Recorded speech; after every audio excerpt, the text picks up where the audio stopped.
a vampire story.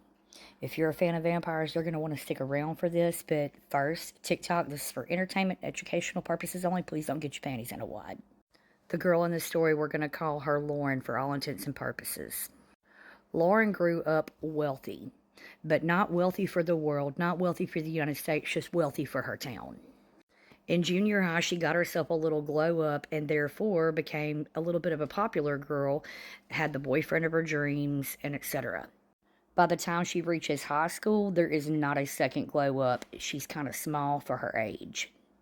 Develops acne, needs glasses, goes back to school from spending a summer vacation in Florida with her family, and her boyfriend starts seeing another one of their friends, and immediately she is the outcast. But Lauren is one of the smart girls who always maintained a good GPA, and when it came time to get ready to go to college, she applied to several really prestigious colleges and got in and was waitlisted on one. She wanted into the one where she got waitlisted, but she went ahead and said, I want out of this town. I'm going to kiss my past goodbye. I'm going to make new friends and move on with my life. So she went ahead and took the one where she was accepted to. Now, at this time, her and her mom do not realize that her dad has been gambling with the stock market and had taken some losses.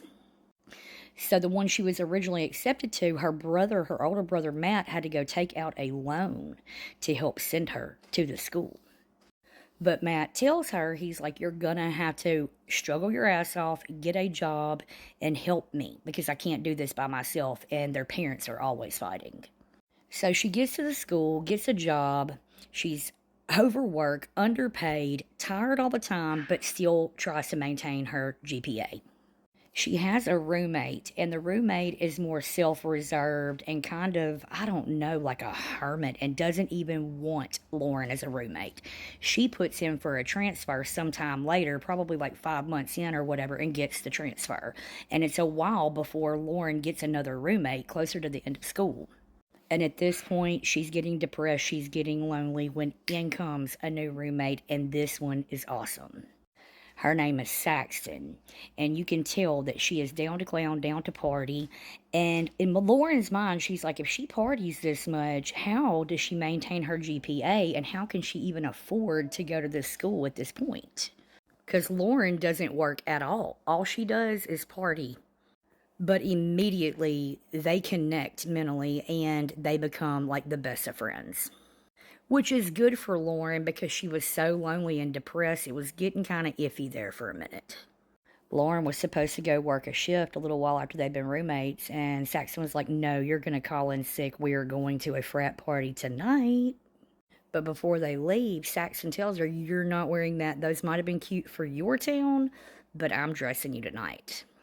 And she wants her to ditch the glasses, but Lauren's like, look, I can see, but it might be questionable. I have to wear these glasses.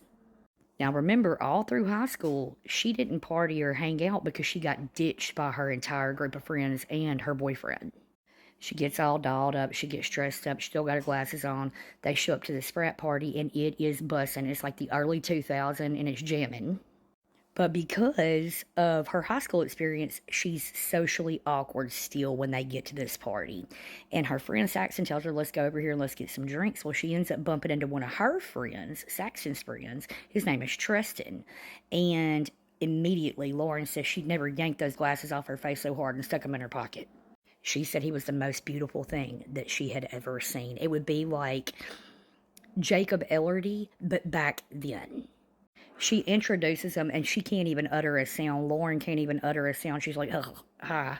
And immediately, as soon as they walk away, she was like, oh my God, who is that guy? And she was like, his name's Tristan. He goes here, but he doesn't go to this frat. Like, he's not a member of this frat. His friends are. And she's super nervous, so she's knocking them back. Now, in the middle of the party, she ends up regurgitating everywhere in front of everyone. She is passing out, and Saxon has to take her back like this.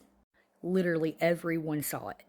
She wakes up hungover, and literally for the rest of the year, she never attends another party, and then they leave to go home for break. Her and Saxon, call each other back and forth, and they maintain their friendship when they return back to school. And this year, they're rooming again together. But over the summertime, Lauren had been on vacation at her parents' house, got a full-time job, got her some color contacts, got her hair did, and all this fancy stuff, and grew about 2 inches. She finally got that glow up. They return back to the school, and she ends up going out with Saxton. Okay, she's blowing off work, all kind of stuff. Well, she ends up bumping back into this guy, Tristan, hanging out with Saxton. And he's like, hey, I remember you. And she was like, she's still nervous, you know, because even though she's had this glow up and she looks completely different, she's still her. Now, Tristan doesn't live on campus. He lives off campus with his 3 roommates. And to make a long story short, they start falling hard and fast for each other. They're dating, you name it, they doing it. So they're getting ready to leave school again and go on holiday, and he invites her to come to his parents' place. And she doesn't mind because it is a reprieve from her parents, who are constantly at each other's throat about that money. He gets them 2 tickets and they fly to another state where his home is, but he didn't tell her that it looks something like this. Like I said, she was wealthy for her town, not wealthy for the world, and he never told her. But this is really, really a long series, and like the story itself is still blowing my mind. It's amazing. And if you want to hear more about it, just follow, because shit is about to get messy.